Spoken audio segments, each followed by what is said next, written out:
Cuban cigars hold a reputation as the world's most opulent tobacco product. A box of good quality habanos can cost thousands of dollars.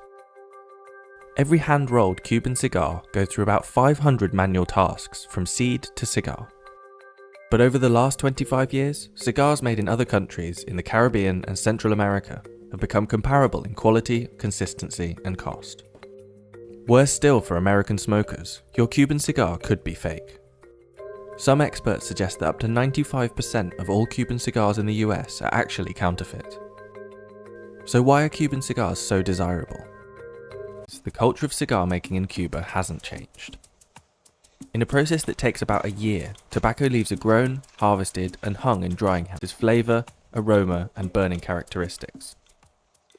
Each leaf is inspected for its type, appearance, and quality, and handed to a torcedor, a highly skilled cigar roller, greatly respected in Cuban society.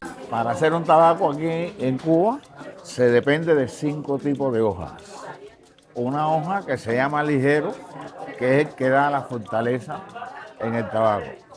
Otra hoja que se llama seco, que es el de la aroma. Otra hoja que se llama volado, que es el que se encarga de la combustión dentro del tabaco.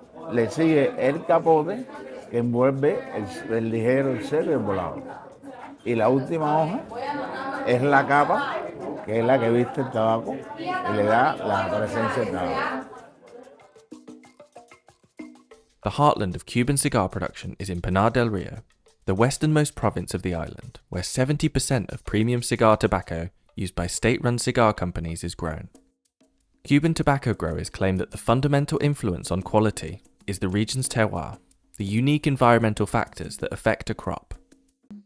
But some cigar connoisseurs now argue that cigars from countries like Nicaragua and Dominican Republic, which the industry calls New World cigars, have become both desirable and reliable in the market.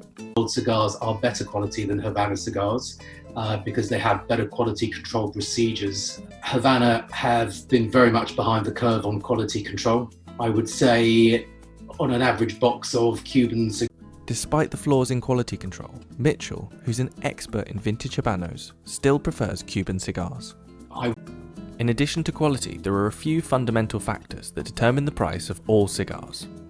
Firstly, the size. Measured in both length and diameter, generally speaking, the larger the cigar, the more expensive it is. Secondly, the vitola.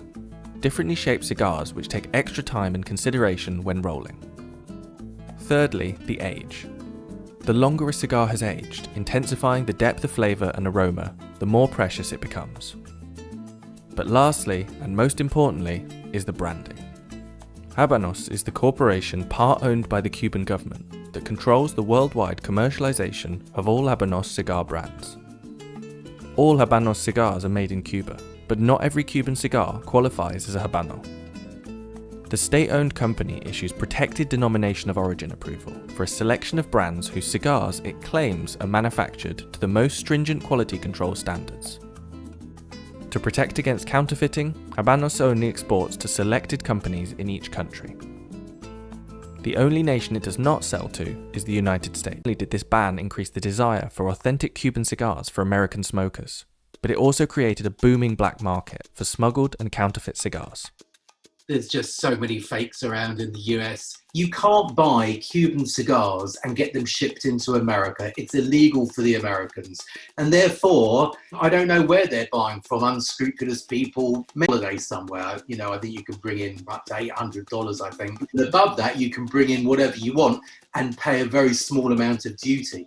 So it may have improved slightly, but despite being the only country that cannot legally import Cuban varieties, the US is still the top cigar consuming country, by a considerable margin. The cigar industry has grown substantially worldwide in the last 20 years, and researchers previously predicted the market would reach $21 billion by 2025. But cigar traders have long questioned Cuba's supply capabilities, an issue made even more problematic amidst a global pandemic. Can Cuba continue to supply as much as we need to feed the demand of our customers, from agricultural problems to shipping issues recently due to coronavirus slowing down all the shipping lanes? They were outlawed in the United States, In recent years, all variety of premium cigar have become uniformly priced.